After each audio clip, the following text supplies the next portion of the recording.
Today's show is sponsored in part by Fulton Commons. We have had a co-working space there for a while. It's over in Manchester in this historic little neighborhood, and it's really thoughtfully decorated, like actual art on the walls, bright pops of color, these historic maps and eclectic furniture, and just so much gorgeous natural light. It really is a great place to be able to buckle down and get some work done, but also just like the experience while you're there. And all of this, of course, is just on the main floor, because downstairs is something totally different. It's a shared commercial kitchen, so fully stocked with equipment and appliances, storage, big fridges, prep areas. If you are just starting out in the food space and you've maybe outgrown your house but don't have it in you yet to go get an expensive lease on your own, this could be the perfect place for you to hone your craft and get to know other entrepreneurs. Also, if you are co-working upstairs, it can mean delicious samples. Check out Fulton Commons for yourself, for your small business, and for your food production needs. Visit fultonpgh.com to request a tour.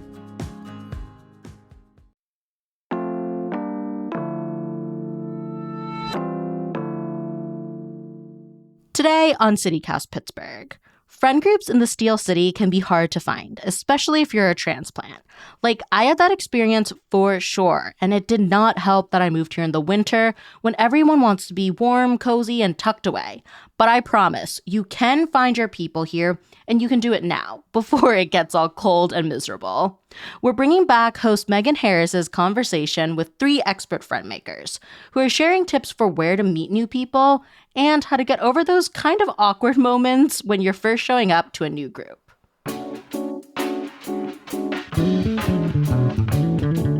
It's Tuesday, October 7th. I'm Sophia Lowe, and here's what Pittsburgh's talking about.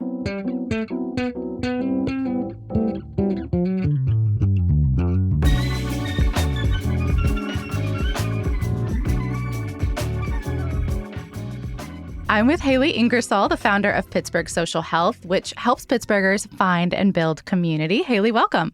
Hi. Dan Lampman is the founder of Yen's Run Club. Y'all might remember Dan from our episode all about running in Pittsburgh. You survived the marathon. Dan, welcome back. I survived. I'm still here. I'm still happy. So thanks for having me back. And local author Ryan Rudzeski, who recently wrote a story for Pittsburgh Magazine about how to make friends in our city. Ryan, welcome to the show. Thank you. I'm really happy to be here. So what do y'all think? Anybody jump in here. Is Pittsburgh a hard or an easy city to make friends in? And you have to defend your position. Come prepared. I'm ready. Haley, I'll go. Jump in. Haley, do it. So it's a hard to begin with. And so speaking for myself as a transplant to Pittsburgh and someone who works with handfuls of newcomers, I've heard a lot how difficult it can be at first to sort of break through this like insularity where people are maybe friendly but not welcoming and don't necessarily grab you by the hand and take you places. Mm-hmm. So with that in mind, I think it's important to like set the expectation that it might take a little bit of digging. You might have to be the one doing the outreach and a little bit of that sort of willingness and preparedness. And Haley, do you think it's easy for you personally to make friends?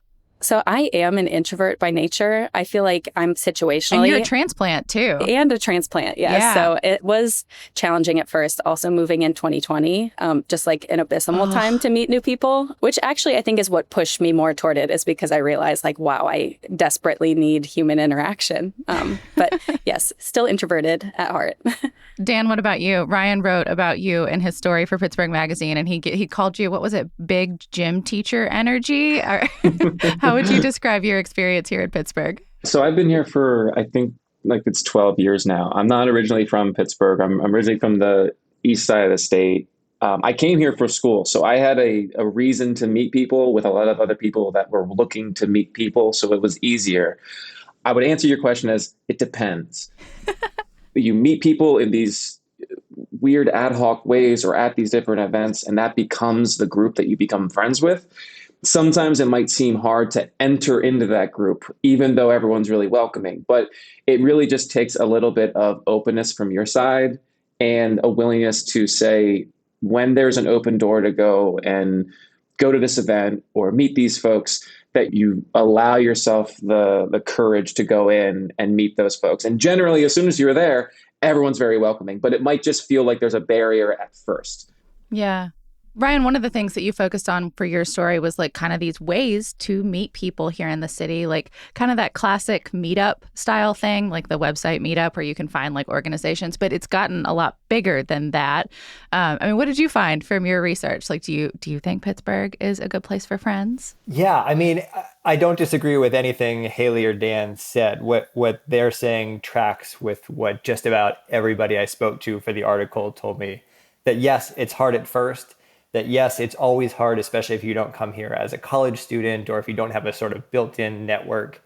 And I tried to find, some objective measure as to whether or not Pittsburgh is actually more difficult than other cities. And I don't know if that's an answerable question, but there was one study that came out in 2023 that ranked Pittsburgh the 6th loneliest city in the nation.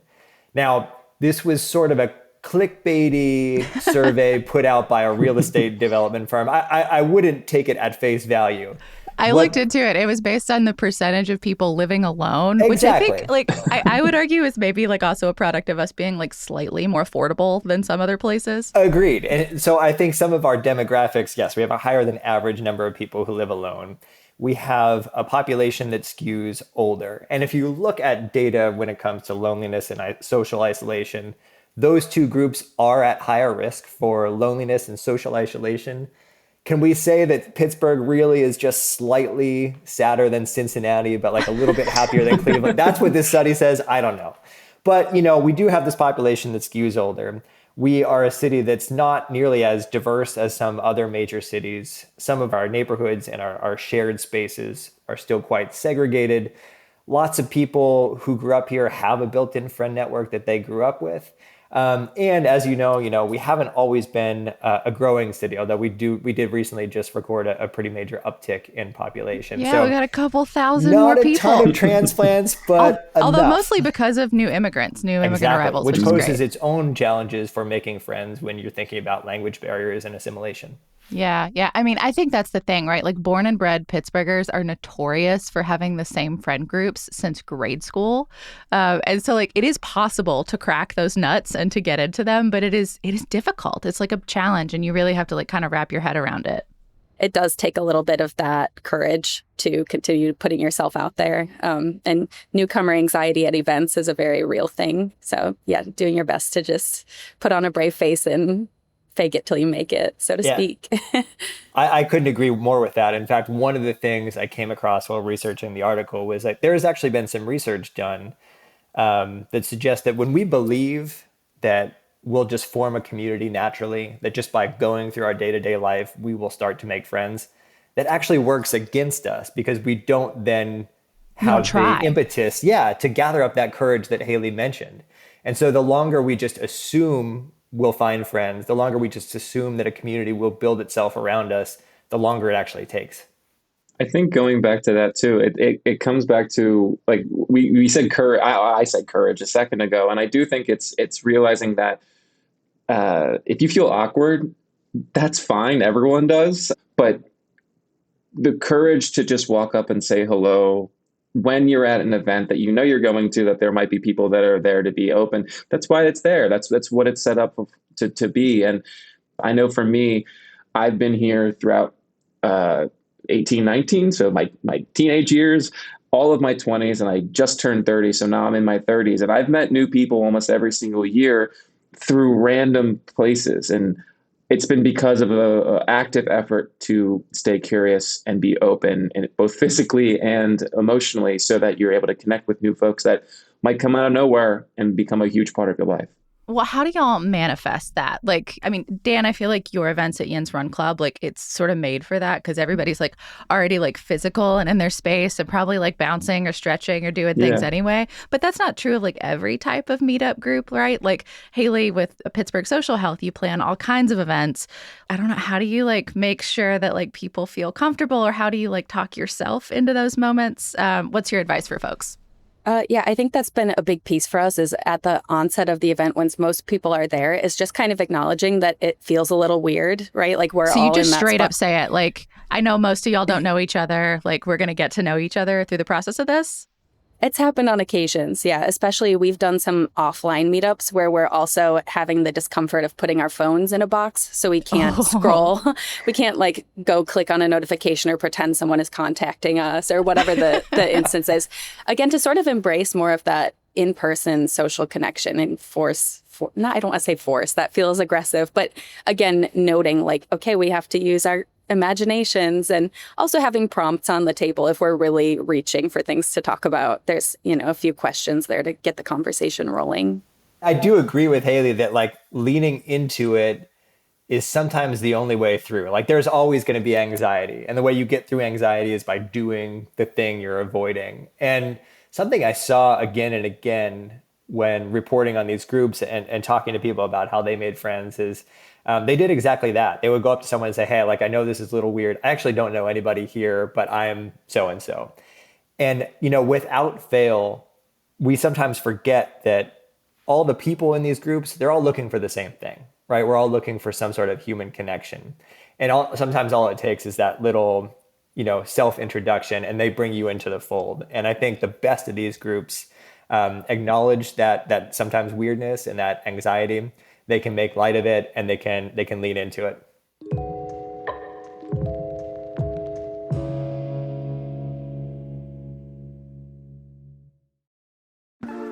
Today's episode is supported in part by the Pittsburgh Opera. If you have been looking to dig into the world of operatic performance, the perfect show is coming up. The Pittsburgh Opera is Puccini's La Bohème at the Benedum Center. It's a passionate love story between the seamstress Mimi and the poet Rodolfo, set in Paris, where else? While you're at the theater, you can feel all the feels, and the show will hopefully make you laugh, bring you to tears. There's so much captivating music and just a riveting story. It's a really timeless performance. In fact, this opera, I didn't realize this, inspired the musical Rent. So if you are a fan of that, definitely book a seat at this. Tickets start at just $20 and performances run from October 18th through the 26th. There's even free childcare at the Sunday matinee. So if that sweetens the deal for you, make sure to book it in advance. Learn more at pittsburghopera.org/citycast. CityCast Pittsburgh is brought to you today by YWCA Greater Pittsburgh. If you're not familiar, this organization does such a huge variety of work here. And if you want to see some of it firsthand, there's no better event than the YWCA's annual Equity Awards. This award is all about honoring our local leaders who have really showcased their mission of eliminating racism, empowering women, and promoting peace, justice, freedom, and dignity for all. Everyone is invited to the luncheon and awards presentation November 14th. It's 11:30 a.m. to 1:30 p.m. at the Westin downtown, so fancy. They're going to be raffling off some gift baskets, and kudos in advance to this year's honorees. All proceeds are going to go back to YWCA Greater Pittsburgh and all of their important work, including helping people find housing, early education programs, and so much more. Learn more and get your tickets at ywcapgh.org.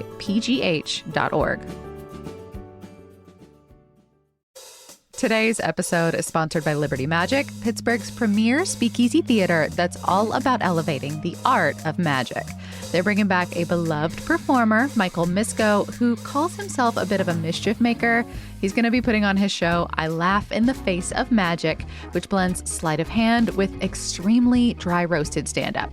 He says like 90% comedy, 10% magic. And for those feeling extra adventurous, consider upgrading to the Skeleton Key VIP experience. You'll get front row tickets, talk about close-up magic, plus an exclusive post-show meet and greet. And either way, you're going to leave asking whether the whole thing was real magic or just really funny. Definitely give Liberty Magic a try. People always show up there looking for the unexpected, and this show is going to have that extra special blend of comedy and showmanship. Get your tickets at trustarts.org/magic before they disappear. So tell me about some of these groups. Like, which ones do y'all love? Obviously, Men's Run Club. What do y'all recommend here in the city?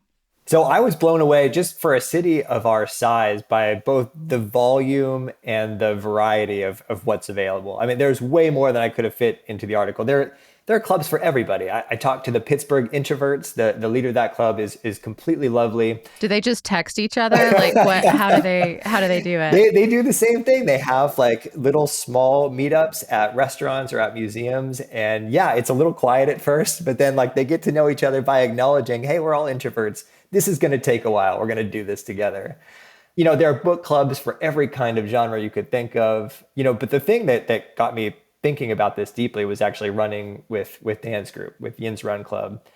There's somebody I know really hit a rough patch in her life. Her engagement fell apart. She later had a serious injury, and her life kind of took a turn that a lot of people in their 30s and 40s can probably relate to. And so it was clear to me what a source of strength Yin's Run Club was for her. It was clear that community is what made her resilient. It's what helps us thrive even when things get dark. And so once I started looking for that community, I found it in so many places, some of which were very unexpected. The nudists. I went to this nude bowling event. Yeah, the naturists, a nude bowling event.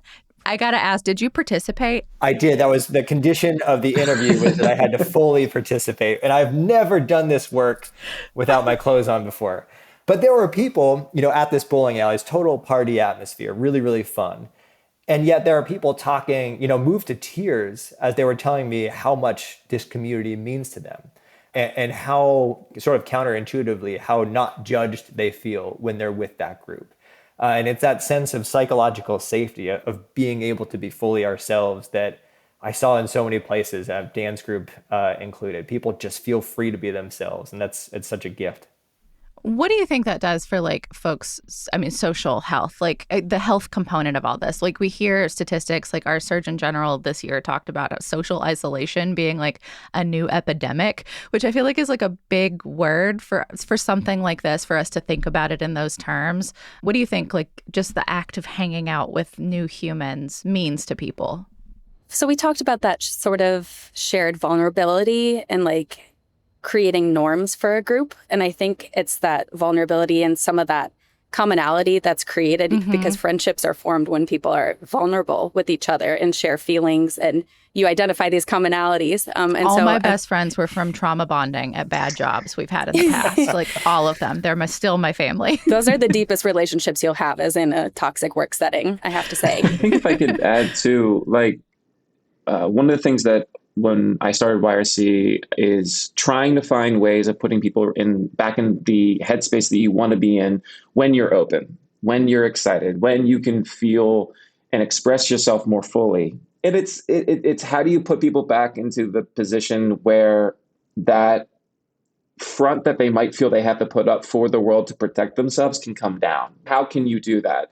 At YRC, we do it in a couple of ways. One of them, and I talked about this with Ryan before too, it's I try to be that massive gym teacher energy because it gives everyone the excuse to try to bring their full self. If no one's going to be weird as Dan, and by extension, no one is going to be as weird as the other run captains that now lead the group that I no longer have to do because they decide to be as big, bright, and beautiful as they would want to be. And everyone else goes, okay, well, if they're that much, they're clearly setting a tone that I can be as much as I want. And it gives an excuse. And I think giving someone an excuse, giving someone a prompt, giving someone a way to act allows them to feel more comfortable doing it because they know this is what everyone's doing now. And you kind of create that mental switch. You forget that connection is actually very, very simple. And it's doing something together with another person and being vulnerable. And that vulnerability could just be the laughter that you have with someone because something that you saw is ridiculous. It could just be the half comments while you're walking to that volunteer opportunity that you decided to go on to garden in Homewood. It could be any of those small moments that allow you to feel connected. And I think when you think about loneliness, it is those small moments. So how can you, as a organizer of an event or as a person out in the world, try to facilitate those small moments and be that person that takes that posture? I think that is a really important piece that really shows when you have someone that can kind of bring that light to a group. Yeah, I agree. I remember Dan telling me that he was describing how he'd set up Yin's Run Club and how they'd sort of develop the procedures of making sure that new runners, get introduced to somebody else, and why they have pacers and why they have sweepers at the back to make sure nobody gets lost. And I remember very clearly, Dan, you said, the whole point of everything we're doing is to make sure people feel cared for. Because when people feel cared for, that sense of fight or flight goes away. And that's when you start making friends, because then that's when you're being yourself. And it's really, really hard sometimes to bring those barriers down. But the more play you can infuse and the more of those little moments that Dan mentioned, it doesn't take much to start breaking down that armor. What about you, Haley? Are there types of events that you've seen maybe work better for different types of humans, or things that you would recommend? Yeah, I think especially here at Pittsburgh Social Health, one thing we focus a lot is just quality over quantity of our interactions. Again, so some of these offline meetups we realize are not going to bring in a huge crowd. Like, we are in this hyper digital world, but the people who do show up are very intentional. And so sort of creating themes around that is really cool. And we like to nerd out about, again, the Surgeon General's report and talk about how valuable all of this can be at like a social, mental, physical level. But wait, are you all sitting around talking about Surgeon General reports? Like, what are your meetups? That is how I spend my free time. I don't know about you guys, but genuinely, I do. Right now? What am I reading? The Artist's Way, because we're in a recession. God, that's on my bookshelf, but I've never cracked it. It's been there for 10 years. No, I've been told it's a recession indicator. So yeah, I would say it's different for everybody what they're looking for. And in Pittsburgh, we're actually fortunate to have so many things. Like, I actually learned today that we have a nudist group and an introverts club. And so I'll be Googling those later. But I think, again, that's just a reminder to continue looking, because there are many, many things out here, even if they aren't hitting you in the face every other day. And if I can actually toss in, Haley, you did something else that I am so glad. I'm so upset that I have not been able to go to it yet. But you've done a couple of the hot seats at Trace. And I think one of the cool, like, that's like the friend dating thing, right? Like, where it's like, okay, how does it work? Please tell them about this. Okay, yeah. So you've probably seen Hot Ones. It's, the popular series where they sit with celebrities, make them eat hot wings while they talk about their careers and whatnot. So we made a Pittsburgh version of that, and it's panel style. So we've hosted 2 of them last May and November. The November one had a specific theme of third places. So we had people who work for the libraries, Third Space Bakery, Farmers Market. I'm losing the others, but you get the point. So it's places where people feel comfortable and like kind of come as you are atmospheres. Exactly. Yeah. And to sort of speak on this importance of community spaces outside of home and work. But so what we do is make them eat hot wings while they do that. And it's just kind of fun to see these people like sweat it out and be more candid about how they feel with community efforts and friendship and all of that. So we hope to do it again. I think we're looking at October for this year. But again, it's creative programming because, people have called Pittsburgh the city of 1,000 panels. So you have to make it fun and interesting if you're trying to like get something across. Hot wings is a good start. Also the food, Trace is chill. Right.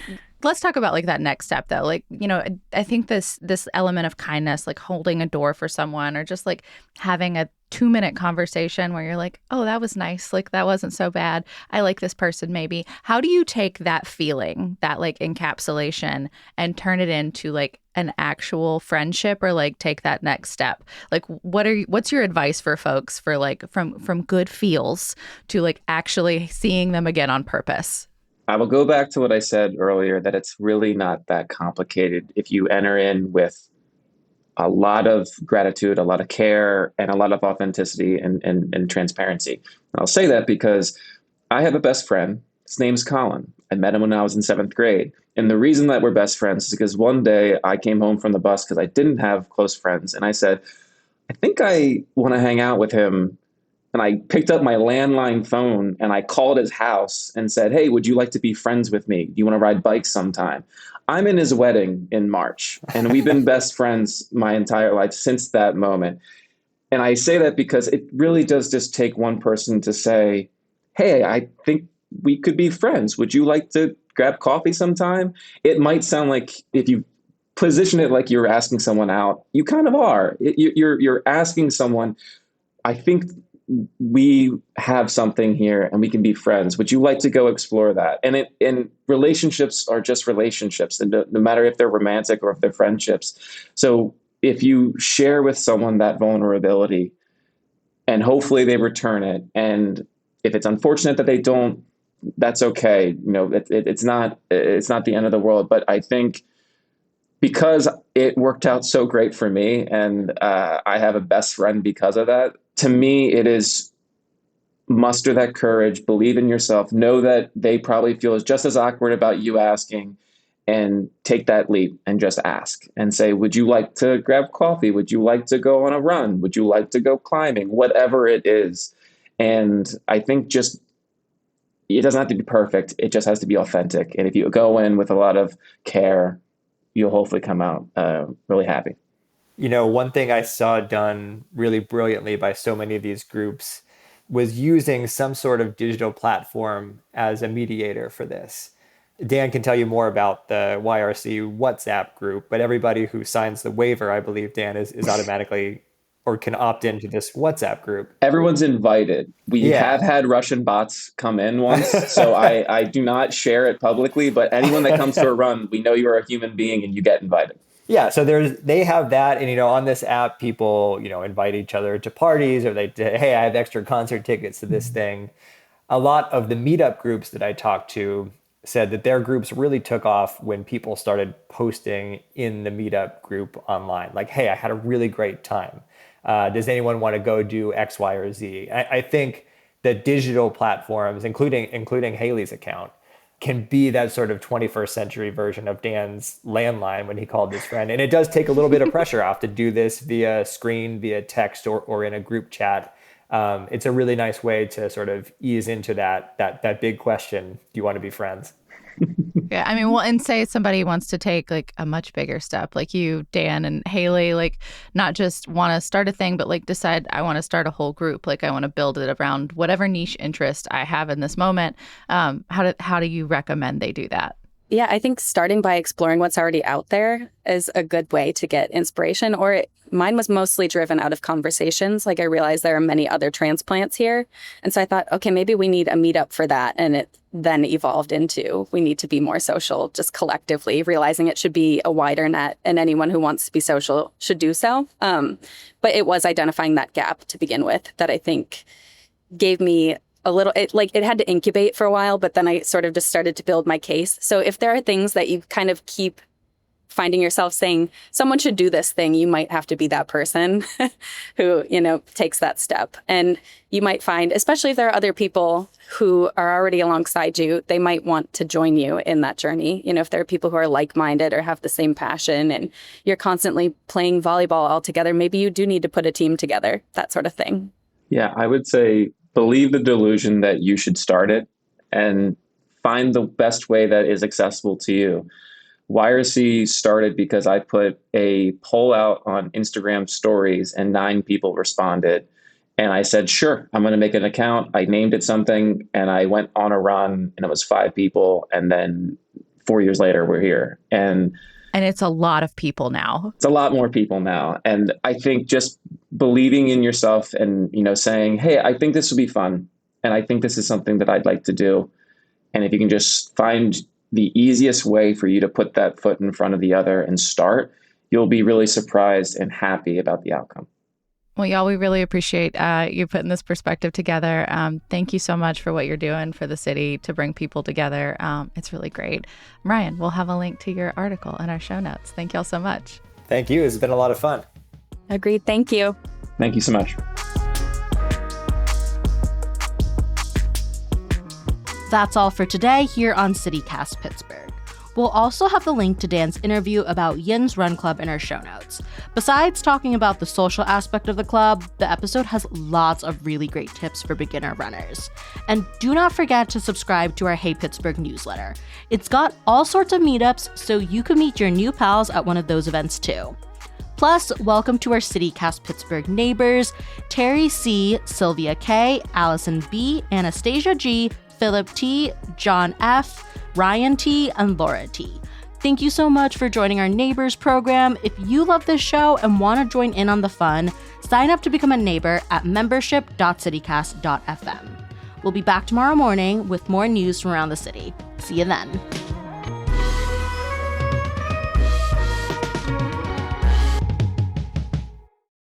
Ryan, I got to know, how did you do bowling naked? What was your score? So I actually did not roll a ball. What? How are you bowling then? That doesn't count. So I went and I ran into, first of all, a guy I had not seen since high school. So it was a very interesting way to see each other after 20 years.